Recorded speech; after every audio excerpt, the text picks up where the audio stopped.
갈등을 두려워하지 마세요 라는 제목으로 말씀을 전하겠습니다. 우리가 계속 누가복음을 묵상하고 있는데 누가복음을 읽으면서 몇 가지 우리가 좀 염두에 두어야 될 것이 있습니다. 첫 번째 우리가 좀 기억해야 될 것은요, 구원을 얻는 것이 목표가 아니고 하나님 나라 백성 되는 것이 목표라고 하는 것입니다. 죄 용서받고 우리가 구원을 얻는 것 중요하지만 그것은 하나님 나라 백성이 되는 과정입니다. 교회 젊은이들이 한 번씩 연애를 하다가요, 결혼을 해요. 그제도 이제 결혼한 친구가 이제 찾아와서 이제 만났는데, 연애를 하는 젊은이들은 결혼이 목표가 아니죠. 결혼 이후에 살아가는 삶이 사실 더 중요한 것입니다. 마찬가지로 우리가 예수 믿고 구원받는데, 예수 믿고 구원받는 것은 마치 연애하다가 결혼하는 것과 같다고 말할 수 있을지 모르겠습니다. 오히려 그 뒤에 하나님의 나라의 백성으로 하나님께 순종하며 살아가는 삶이 훨씬 더 중요한 것입니다. 골로새서 1장 13절과 14절에 이런 말씀이 있어요. 같이 한번 읽어볼까요? 시작. 그가 우리를 흑암의 권세 건져내사 그의 사랑의 아들의 나라로 옮기셨으니 그 아들 안에서 우리가 속량 곧 죄의 사함을 받았도다. 속량 죄의 사함을 받고 난 뒤에 우리는 사랑의 아들의 나라, 우리 예수님이 다스리시는 하나님 나라 백성이 되는 겁니다. 전에는 흑암의 권세에서 죄의 종노릇하며 살았는데 이제 죄 용서받고 구원을 얻어가지고 예수님의 통치, 하나님의 통치에 복종하는 하나님의 나라의 백성이 된다고 하는 것입니다. 그래서 죄 용서받고 구원받는 것, 그것은 하나님 나라 백성이 되는 어떤 계기, 과정이라고 할 수 있어요.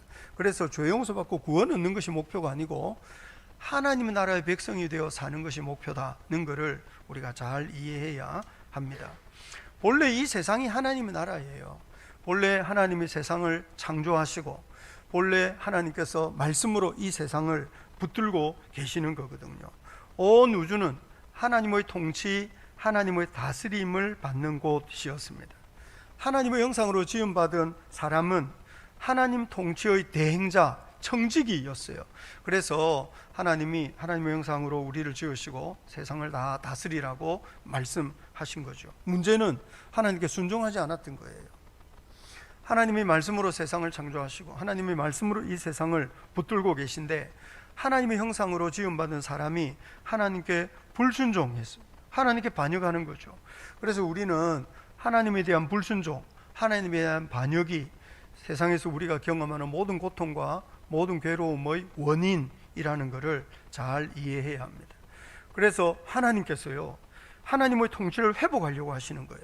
이 하나님께 불순종해서 고통과 죄악으로 가득한 이 세상 가운데 하나님의 나라의 통치를 회복하려고 하시는 거죠. 그래서 예수님이 이 땅에 오신 겁니다. 예수님이 하나님의 보내심을 받아서 이 땅에 오신 거죠. 그래서 예수님이 오셔가지고요, 하나님 나라에 대하여 가르치세요. 누가복음만 하더라도 이를테면 누가복음 4장 43절 같은 말씀 보시면 같이 한번 읽어볼까요? 시작.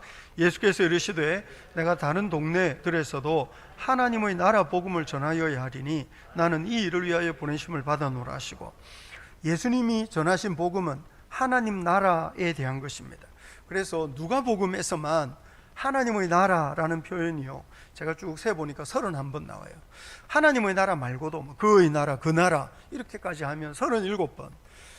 신약성경 이 마태, 마가, 누가, 요한복음 전체에서는요 한 124번인가 나와요. 그러니까 사실 예수님은요 계속 하나님 나라에 대하여 가르치세요. 하나님의 나라, 하나님의 나라에서 가장 중요한 게 뭘까요? 성경이 하나님의 나라라고 할 때 성경이 가장 중요하게 강조하고 싶어 하는 것은요, 하나님의 통치, 하나님의 다스림이에요. 하나님의 나라에서는 하나님의 통치, 하나님의 다스림을 받는 것이 가장 중요한 거죠. 하나님 나라 백성은 그래서 하나님의 말씀에 순종하며 살고 하나님의 뜻을 받들어 사는 거예요. 그런 의미에서 예수님은 하나님께 철저하게 순종하고 철저하게 복종하시는 분이었습니다. 죄가 무엇입니까? 죄가 무엇입니까? 이렇게 우리 요리문답에서 질문할 때 답이 뭐냐면, 죄는 하나님께 불순종하는 것과 혹 순종함에 덜한 것입니다. 이렇게 대답합니다. 죄는 하나님께 대한 불순종, 순종하는데 2% 부족, 이게 죄라는 거예요. 그런데 예수님은요, 철저하게 순종하고 철저하게 복종하시는 분입니다. 순종하지 않았던 아담과 대조해서 철저하게 순종하는 분이 예수님이세요. 그래서 로마서 5장 18절로 19절에 이런 말씀이 있죠. 같이 한번 읽어볼까요? 시작. 그런즉 한 범죄로 많은 사람이 정죄에 이른 것 같이 한 의로운 행위로 말미암아 많은 사람이 의롭다 하심을 받아 생명에 이르렀느니라. 한 사람이 순종하지 아니함으로 많은 사람이 죄인 된 것 같이 한 사람이 순종하심으로 많은 사람이 의인 되리라. 여기에 한 사람이 누굴까요? 순종하지 않은 한 사람은 아담을 말하는 거예요. 순종하지 않은 한 사람 아담의 범죄로 말미암아 많은 사람이 다 죄인이 된 거죠. 그런데 순종하신 한 사람 예수 그리스도의 의로운 행위 때문에 많은 사람이 생명을 얻는다는 거죠. 그래서 예수님은요, 이런 의미에서 보자면 두 번째 아담인 거예요. 첫 번째 아담 때문에 온 세상이, 그 첫사람 아담의 죄 때문에 온 세상이 고통에 사로잡힌 것처럼 두 번째 아담 예수님의 순종하심 때문에 많은 사람들이 구원을 얻고 생명을 얻는다고 하는 것이 성경이 가르치는 바입니다. 예수님은 하나님께 순종하는 분이에요. 하나님께 순종하면서 하나님의 뜻을 받들어 가지고요, 그래 또 예수님은 순종하는 하나님의 백성을 만들어내시는 거죠.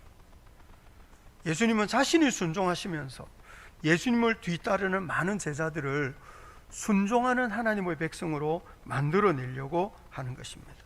그래서 예수 믿는 사람들이요, 그저 내가 구원받았다 그러면서 자만할 것이 아니고 내가 어떻게 하나님께 순종하고 하나님께 복종하는 사람이 되고 있는가 하는 것을 잘 점검해야 될 필요가 있습니다. 그래서 단순히 구원 얻는 것 아니고 하나님 나라의 백성이 되어서 하나님께 순종하고 굴복하는 것이 하나님 나라의 아주 중요한 점이라는 것을 생각할 때, 그래서 구원보다 하나님의 통치, 하나님의 다스림에 복종하는 것이 더 중요하다 이렇게 말할 때 우리가 기억해야 될 거는요, 그 하나님 나라에 들어갈 수 있는 사람이 생각보다 많지 않을 수도 있다는 거예요. 누가복음, 엊그제 묵상했던 누가복음 13장 23절 24절 한번 보시겠습니까? 성경 한번 보시죠. 누가복음 13장 23절과 24절입니다. 같이 한번 읽어볼까요? 시작. 어떤 사람이 여짜오되 주여 구원을 받는 자가 적으니까 그들에게 이르시되 좁은 문으로 들어가기를 힘쓰라. 내가 너에게 이르노니 들어가기를 구하여도 못하는 자가 많으리라. 들어가기를 구하여도 못하는 자가 많을 거다는 말씀을 예수님이 좀 더 구체적으로 설명하시는데요, 누가복음 13장 25절부터 27절 한번 보시겠습니까? 같이 한번 읽겠습니다. 시작. 집 주인이 일어나 문을 한번 닫은 후에 너희가 밖에 서서 문을 두드리며 주여 열어주소서 하면 그가 대답하여 이르되 나는 너희가 어디에서 온 자인지 알지 못하노라 하리니 그때에 너희가 말하되 우리는 주 앞에서 먹고 마셨으며 주는 또한 우리를 길거리에서 가르치셨나이다 하나 그가 너희에게 말하여 이르되 나는 너희가 어디에서 왔는지 알지 못하노라. 행악하는 모든 자들아 나를 떠나가라 하리라. 주 앞에서 먹고 마셨다는 거예요. 이 사람들이 예수님과 동고동락한 적이 있었어요. 주 예수님께서 길거리에서 우리를 가르치셨습니다. 예수님께로부터 뭔가 말씀을 듣고 배웠어요. 왜 회당이나 집에서 가르친 것이 아니고 길거리에서 가르치셨을까요? 예수님이요, 여행하시는 분이에요. 지금 예수님이 예루살렘을 향해서 올라가시는 길이거든요.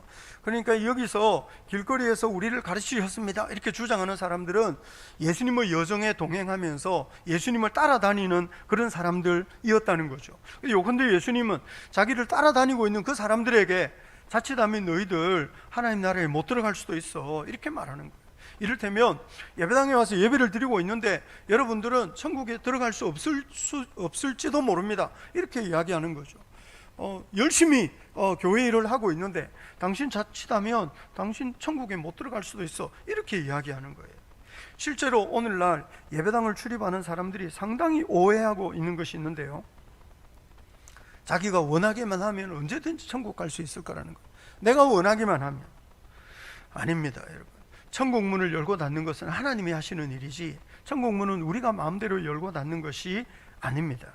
하나님의 나라는 내가 원한다고 해서 아무 때나 들어갈 수 있는 것이 아니라는 거예요. 보통 우리는 믿기만 하면 된다 이렇게 말하거든요. 믿기만 하면 된다 그럴 때, 믿기만 하면 이라고 할 때 우리가 강조하는 것은 하나님의 은혜와 사랑이에요. 하나님의 그 측량할 수 없는 은혜, 하나님의 감당할 수 없는 사랑 때문에 우리가 믿기만 하면 하나님 나라에 들어가는 거지, 그 믿기만 하면은 그냥 내가 원하는 때 내가 그냥 아무렇게나 살아도 그냥 믿기만 하면 될 거야 이렇게 말하는 거는, 그거는 믿음에 대한 큰 오해입니다. 우리가 믿음만 있으면, 믿기만 하면, 그럴 때는 하나님의 은혜와 사랑을 강조해서 그렇게 말하는 것이고, 믿기만 하면 이라는 말을 내가 아무렇게나 살고 내가 대충 아무렇게나 해도 그냥 내가 원하는 데 아무렇게나 들어갈 수 있을 거야 이런 식으로 생각한다면 그거는 오해요, 착각입니다. 그거를 값싼 은혜라 그러는 겁니다.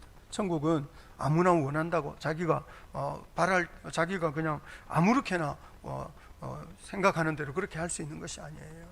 심지어 어떤 사람은 내가 평생 그냥 대충 살다가 죽기 전에 회개하면 되지 뭐, 그 사람이 천국 갈지 못 갈지는 죽어봐야 아는 겁니다.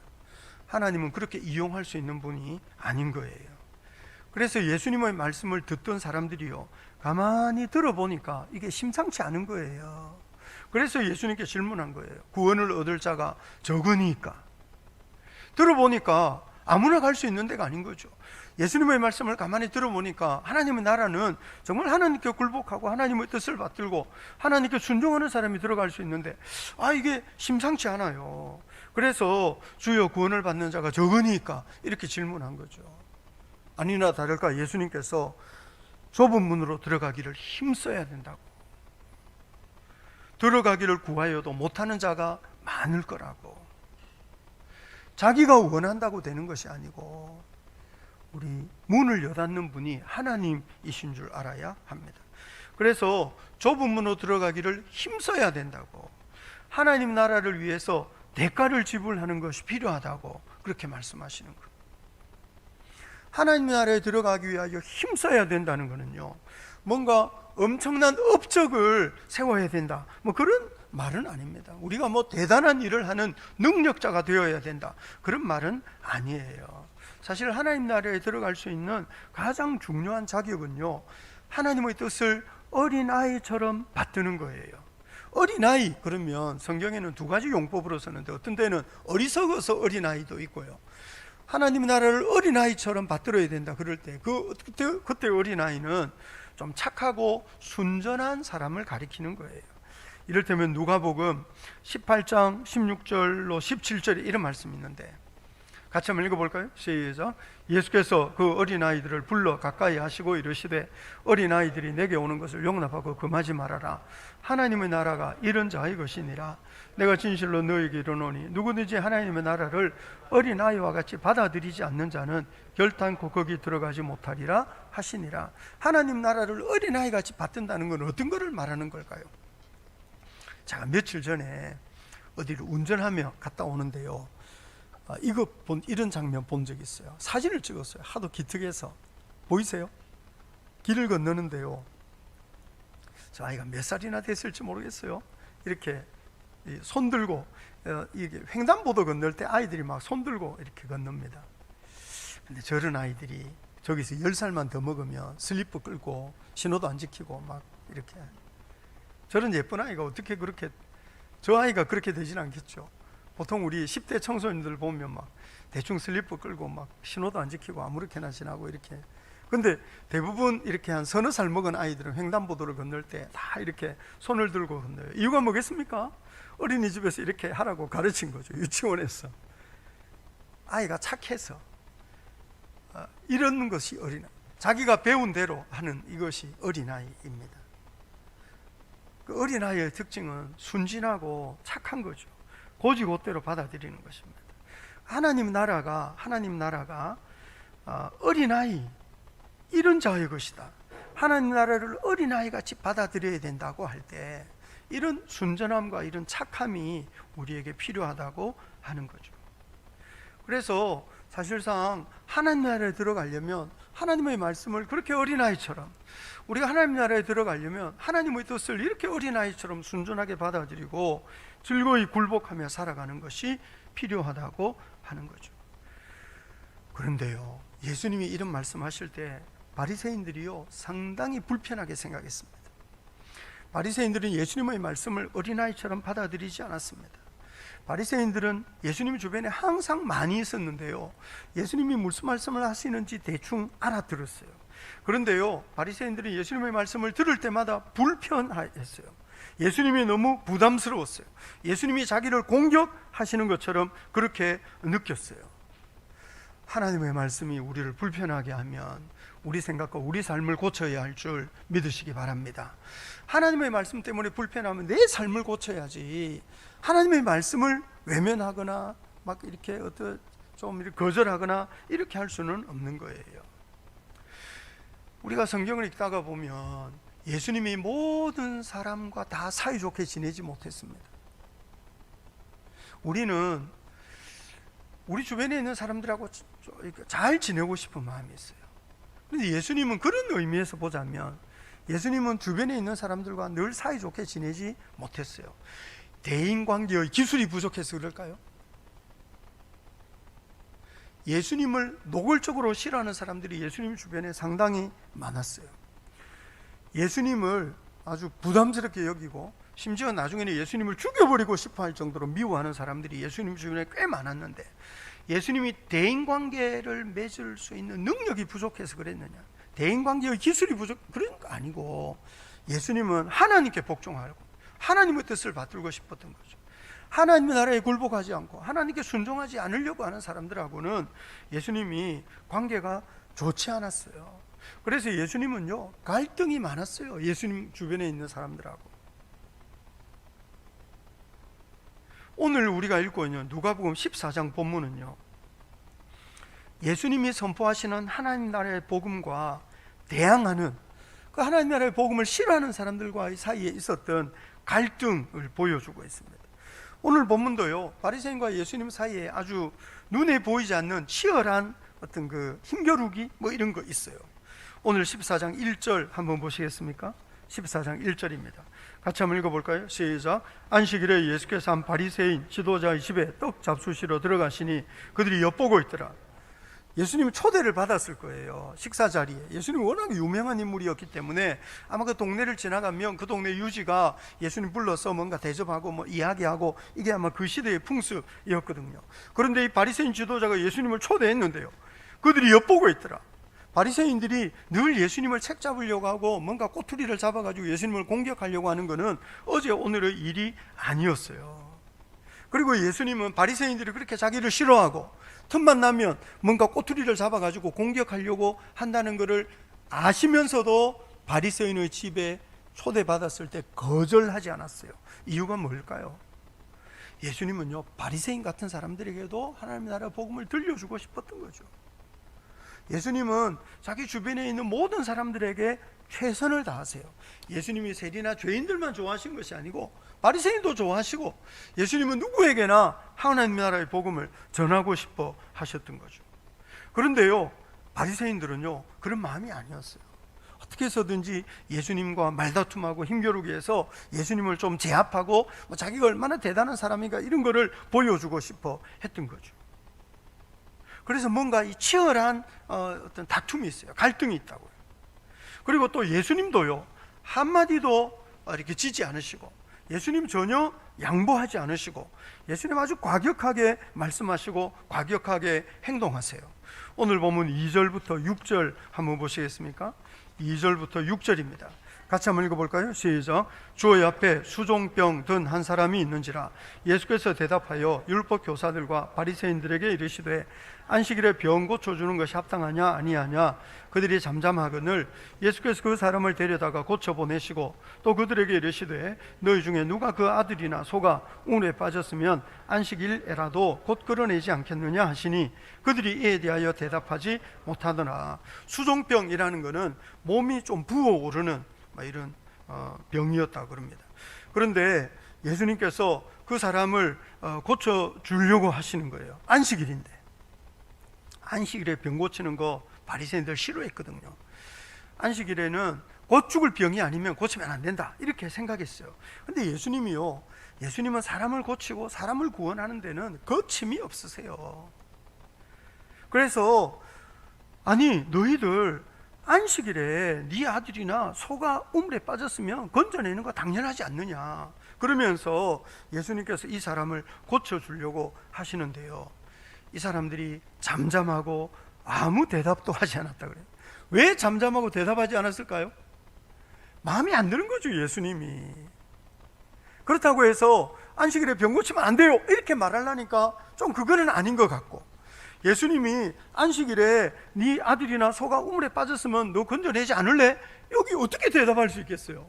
예수님이 마음에는 들지 않고, 그렇다고 해서 아니라고 말을 할 수도 없고, 그래서 잠잠하고 대답하지 않았던 거예요.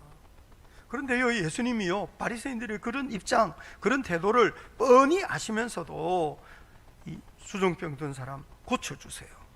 예수님이 사람을 고치기 위해서, 사람을 건져내기 위해서, 사람을 진리 가운데로 인도하기 위해서는 다른 사람은 눈치 보지 않고 예수님이 하실 말씀 다 하시고 예수님이 하실 행동을 다 하시는 거죠. 예수님은 상당히 과격하세요. 예수님의 이런 과격함은 다른 손님들의 행동을 비판하는 데서도 나타나요. 오늘 본문 7절 한번 보시겠습니까? 7절입니다. 같이 한번 읽어볼까요? 시작. 청함을 받은 사람들이 높은 자리 택함을 보시고 그들에게 비유로 말씀하여 이르시되, 높은 자리 찾아다니지 말라는 거죠. 식사 자리에 초대받은 사람이 예수님만이 아니었던 것 같습니다. 아마 이 바리새인 지도자는 예수님 모셔놓고 뭔가 이렇게 좀 행세하려고 주변에 있는 유지들을 다 불렀던 것 같아요. 아마 그 동네 사람만 부르지 않았던 것 같아요. 동네 사람들만 불렀으면 이미 서열 정리가 다 돼 있어가지고 누가 높은 자리 앉고 누가 낮은 자리 앉고 이게 다툼이 없었을 거거든요. 왜 우리가 유교 문화여가지고 왜 이게 상좌라는 데가 있잖아요. 어른이 앉는 자리. 그런데 같은 동네 사람들끼리면 누가 어른이고 아닌지 다 알기 때문에 뭔 서열 다툼을 할 일이 있겠어요? 아마 이 바리새인 지도자는 이 동네 저 동네 사람들을 아마 다 불러 모았던 것 같아요. 그러니까 서로 누가 높은 자리에 앉을 거냐 가지고 이제 자리 다툼이 생긴 거죠. 예수님이 아주 노골적으로 비판하세요. 잘난 척하지 말라는 거죠. 서로 높은 자리에 앉으려고 하지 말라는 거죠. 심지어 예수님을 식사 자리에 초대한 그 바리새인 지도자조차도 책망조로 말씀하세요. 오늘 보면 12절 한번 보시겠습니까? 12절입니다. 같이 한번 읽어볼까요? 시작. 또 자기를 청한 자에게 이르시되, 네가 점심이나 저녁이나 베풀거든 벗이나 형제나 친척이나 부한 이웃을 청하지 말아라. 두렵건대 그 사람들이 너를 도로 청하여 네게 갚음이 될까 하노라. 식사 자리에 초대받고 주변에 많은 동네 유지들이 와 있는데 예수님이 저 사람들은 여기 안 불러도 되는 거야, 저 사람들 굳이 초대할 필요 없는 거야, 이렇게 말씀하시니 이게 얼마나 분위기가 썰렁했겠어요. 그러면서 13절 한번 보시겠습니까? 13절 같이 한번 읽어볼까요? 시작. 잔치를 베풀거든 차라리 가난한 자들과 몸 불편한 자들과 저는 자들과 맹인들을 청해라. 예수님이 이런 사람을 청해야 된다 이렇게 말씀하셨던 가난한 자, 불편한 자, 저는 자, 맹인들은요, 예수님 당시 교양 있는 사람들은 상종하기 싫어하는 부정한 사람들, 율법 못 지키는 사람들이었거든요. 그러니 예수님이 노골적으로 이렇게 말씀하시니 예수님을 초대한 바리새인 지도자가 얼마나 불편했겠어요. 그런데 예수님이요, 노골적으로 과격하게 말씀하세요. 이유가 뭘까요? 하나님 나라 백성은요, 하나님 나라의 백성은 적당히 폼 잡고 사는 게 아니라는 거죠. 보통 우리 교회에서는요, 적당히 폼 잡고 살 때가 있거든요. 적당히 서로 좋은 말 해주는 거죠. 적당히 서로를 인정해 주는 거죠. 그러면서 적당히 그냥 자기 속에 있는 걸 다 감추면서 이렇게 대접받으면서 이렇게 적당히 위로하면 그렇게 살아가는 거예요. 그런데 이렇게 적당히 서로 좋은 말 해주고 적당히 서로 체면을 지켜주고 적당히 서로를 인정해 주면서 그렇게 살아가는 것이 위험한 일이라는 거예요. 지난번에 우리가 예레미야 묵상했을 때 예레미야 6장 13절부터 15절에 이런 말씀이 있었어요. 같이 한번 읽어볼까요? 시작.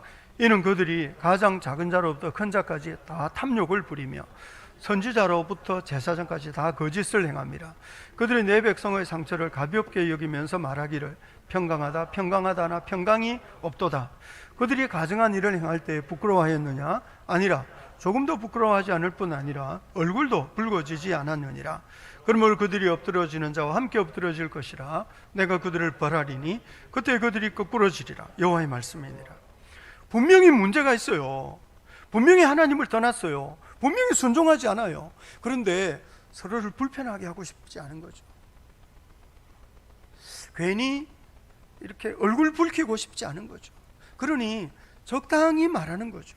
그냥 내 백성의 상처를 가볍게 여기면서 평강하다 평강하다.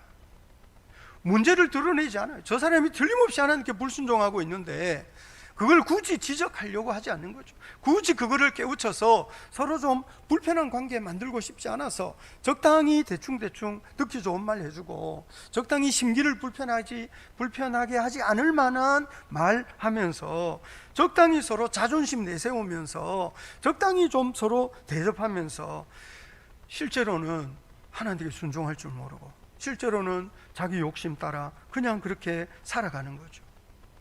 적당히 서로 불편하지 않게 적당히 서로를 대접하면서 적당히 듣기 좋은 소리 해주는 그것이 자신을 무너뜨리고 교회를 무너뜨리고 세상을 무너뜨리는 죄가 되는 줄 알아야 합니다.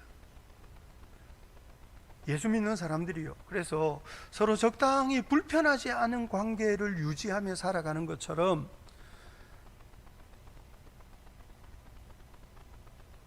그것처럼 정말 연약하고 그것처럼 보잘것없고 그것처럼 비참한 모습이 없는 줄 알아야 됩니다. 우리가 우리 주님께 선명하게 순종하는 것이 얼마나 중요한지 모릅니다.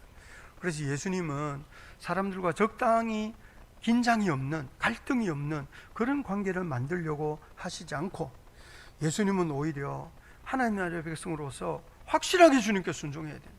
이게 적당히 서로 체면 차리게 해주고 적당히 서로 대접하면서 속으로는 자기가 얼마나 대단한 사람인가 뭐 이런 거를 자꾸 과시하며 살아가는 그것은 스스로를 속이는 거다. 주님 그렇게 생각하시고 예수님께서요 확실하게 말씀하시는 거예요. 그래서 우리가 요즘 누가복음을 읽으면서 한 가지 잘 배워야 될 거는 우리가 정말 주님께 굴복하고 주님의 뜻을 받들어 살려고 한다면 하나님께 순종하려고 한다면 갈등을 피할 수 없을 때도 있다는 것을 우리가 배워야 합니다. 누가복음 12장 51절부터 53절에 이런 말씀이 있습니다. 같이 한번 읽어볼까요? 시작. 이후부터 한 집에 5사람이 있어 분쟁하되 셋들과 둘이 셋과 하리니 아버지가 아들과 아들이 아버지와 어머니와 딸과 딸이 어머니와 시어머니와 며느리가 시어머니와 분쟁하리라 하시니라. 51절에 이런 말씀이 있어요. 누가복음 12장 51절에 내가 세상에 화평을 주려고 온 줄로 아느냐? 내가 너희에게 이르노니 아니라 도리어 분쟁하게 하려 함이로라. 예수님이 화평을 주려고 오신 거죠. 그런데 왜 예수님이 내가 화평을 주려고 온 줄로 아느냐? 내가 너희에게 이르노니 아니라 도리어 분쟁하게 하려 함이로라. 왜냐하면 세상에는요 하나님께 순종하는 사람만 있는 게 아닌 거예요. 세상에는 거룩함을 좋아하는 사람만 있는 게 아닌 거죠. 세상에는 하나님께 즐거이 복종하는 사람만 있는 게 아닌 거예요. 세상에는요 하나님을 대항하는 사람들도 있고 오히려 세상을 더 좋아하는 사람도 있고 하나님께 굴복하기를 싫어하는 사람들도 있는 거죠. 그러니 하나님을 싫어하고 거룩함을 싫어하는 사람들하고는 다툴 수밖에 없는 거죠. 갈등을 피할 수가 없는 거예요. 주님이 왜 아버지와 아들, 아들과 아버지, 어머니와 딸, 딸과 어머니, 시어머니와 며느리, 며느리와 시어머니 왜 같은 비슷한 표현을 두 번이나 반복하면서 이렇게 말씀하실까요? 이런 관계, 아버지와 아들, 아들과 아버지, 어머니와 딸, 딸과 어머니 다툴 수 없는 사이죠. 그렇지만 갈등을 피할 수가 없는 거예요. 예수 믿는 사람은요 갈등을 두려워할 것이 아니라 내가 어떻게 하나님께 순종하지 못한 채 그냥 살아갈 거냐, 내가 어떻게 올곧게 순종하지 않은 채 그냥 살아가느냐 하는 것이 사실 더 무서운 것인 줄 알아야 됩니다. 갈등이 무서운 것이 아니고 대충 살아가는 것이 더 무서운 문제인 줄 알아야 합니다. 그래서 미적지근 대충 살아가는 사람들 때문에 예수님이 얼마나 답답해 하시는지 모릅니다. 누가복음 12장 49절과 50절에 이런 말씀이 있는데요, 같이 한번 읽어볼까요? 시작. 내가 불을 땅에 던지러 왔노니 이 불이 이미 붙었으면 내가 무엇을 원하리요? 나는 받을 세례가 있으니 그것이 이루어지기까지 나의 답답함이 어떠하겠느냐. 예수님이 불을 땅에 던지러 왔다는 거죠. 예수님은 뭔가 확실한 어떤 헌신, 확실한 결단 요구하시는 거예요. 적당히 대충 그렇게 살아가는 것은 아니라는 거죠. 예수님은요, 받을 세례가 있어요. 십자가가 있는 거예요. 예수님은 하나님께 순종하기 위하여 자기 생명이라도 내어주시려고 하시는 거죠. 그런데 예수님의 제자들은요, 선명하지 않아요. 그러니 예수님이 힘들어 하시는, 답답해 하시는 거죠. 우리가 구원 얻어서 내가 하나님의 자녀가 되었다, 이런 자기 만족, 그런 어떤 자만, 이것이 아니고 더 중요한 것은 내가 하나님 나라의 백성으로서 하나님께 굴복하고 하나님께 순종하느냐는 것이 더 중요한 문제인 줄 알아야 합니다. 우리가 예수님처럼 하나님께 철저하고 단호하게 순종하는 하나님의 사람 될 수 있기를 우리 주님의 이름으로 축복합니다. 단호하게 순종하는 거 필요해요. 단호하게 순종할 때 우리가 기억해야 될 것은, 정말 중요한 것은 사람을 사랑할 줄 아는 것입니다. 오늘 본문 5절 한번 보시겠습니까? 오늘 본문 5절입니다. 같이 한번 읽어볼까요? 시작. 또 그들에게 이르시되 너희 중에 누가 그 아들이나 소나 우물에 빠졌으면 안식일에라도 곧 끌어내지 않겠느냐 하시니, 당연한 거죠. 사실 예수님이 상식에 호소하는 거거든요. 그런데 바리새인들은요, 이런 상식을 받아들이지 않아요. 왜냐하면 이 사람들은 종교적인 기준을 더 중요하게 생각하는 거죠. 그래서 예수님은 이런 상식에 기초해서 안식일에 병든 사람이 있으면 그 사람을 고치려고 그래요. 바리새인들은 아니야, 안식일에는 안 돼, 이렇게 말하는 거죠. 예수님은 세리나 죄인들과도 함께 식사하시면서 어떻게 해서든 이들을 하나님 나라의 백성으로 만들고 싶어 하셔요. 그런데 바리새인들은 안 돼, 저런 사람들하고 상종하면 안 돼, 이렇게 말씀하시는 거예요. 우리가 상종하지 못할 사람이 누가 있으며, 우리가 돕지 않아도 되는 사람이 누가 있으며, 우리가 품지 않아도 되는 영혼이 어디에 있겠어요? 이 사람은 이래서 안 되고 저 사람은 저래서 안 되고. 여러분, 그러면서 사람을 나누고 사람을 배척하고 사람을 멀리하는 것처럼 무서운 일이 어디에 있겠느냐고요. 예수 믿는 사람은요, 어떻게 해서든지 사람을 사랑하고 사람을 귀하게 여기고 사람을 품어낼 수 있는 능력을 배워야 합니다. 그래서 누군가를 혐오하고 누군가를 배척한다는 것은요, 대단히 두려운 일이에요. 예수님이 사람을 사랑하고 사람을 돌보시기 위해서 힘을 다해 일하신 것을 우리가 기억해야 합니다. 그래서 우리도 예수를 잘 믿는다는 것은요, 사람을 더 많이 사랑하게 되는 거예요.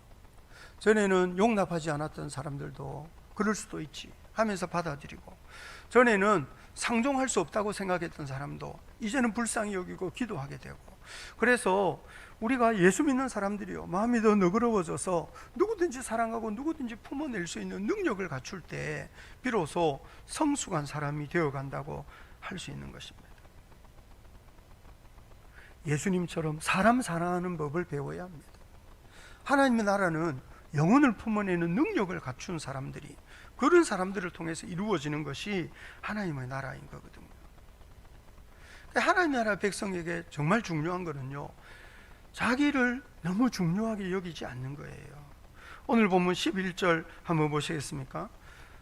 누가복음 14장 11절입니다. 같이 한번 읽어볼까요? 시작. 무릇 자기를 높이는 자는 낮아지고 자기를 낮추는 자는 높아지리라. 이 사람들이 왜 높은 자리에 앉고 싶었을까요? 왜 이 사람들이 서로 높은 자리에 앉으려고 서로 자기들끼리 힘겨루게 했을까요? 이 사람들은 자기를 중요하게 생각하는 거죠.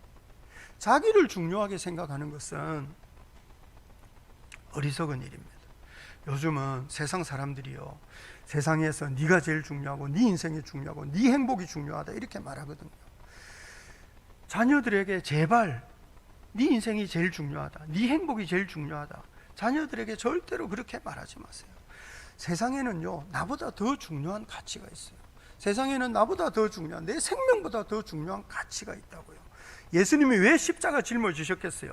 예수님이 십자가 짊어지신 이유는 예수님이 생명보다 더 귀한 것이 있다는 것을 우리에게 보여주시는 거예요. 예수님의 생명보다 더 중요한 게 뭐였을까요? 그게 하나님의 뜻인 거예요. 예수님이 자기 생명보다 더 중요한 것은 하나님의 뜻, 하나님의 말씀이었던 거죠. 그 예수님은 하나님께 순종하기 위하여 자기 생명을 내어주신 거거든요. 하나님의 뜻을 이루기 위하여 자신을 희생하신 거예요. 예수님이 십자가에서 우리 인생, 내 행복, 내 생명보다 더 귀한 것이 있다는 것을 보여주셨어요. 그 예수 믿는 사람들은요, 세상을 살면서 나 자신, 내 행복, 내 생명보다 더 중요한 것이 있다는 것을 늘 생각해야 돼요. 죄인은요, 자기 행복이 제일 중요한 줄 알고, 죄인은 자기 생명이 가장 귀한 줄 알아요. 자기 인생이 가장 소중하다고 생각해요. 자아를 섬기는 것이 죄인이에요.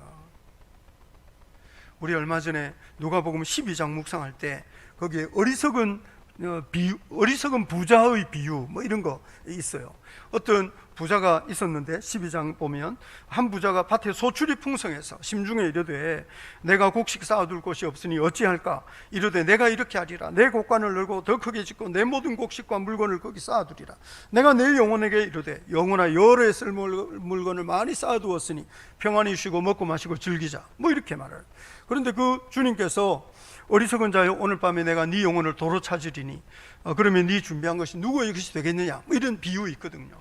그런데 그 비유에서 재밌는 것이요, 부자가요 내 곡간, 내 곡식, 내 영혼 그러면서 거기에요 나라는 표현이 우리말 성경에는 6번 나와요. 근데 우리말은요 주어가 생략돼도 말이 되니까 6번밖에 안 나왔는데요, 영어 성경 읽어보면 12번 나옵니다.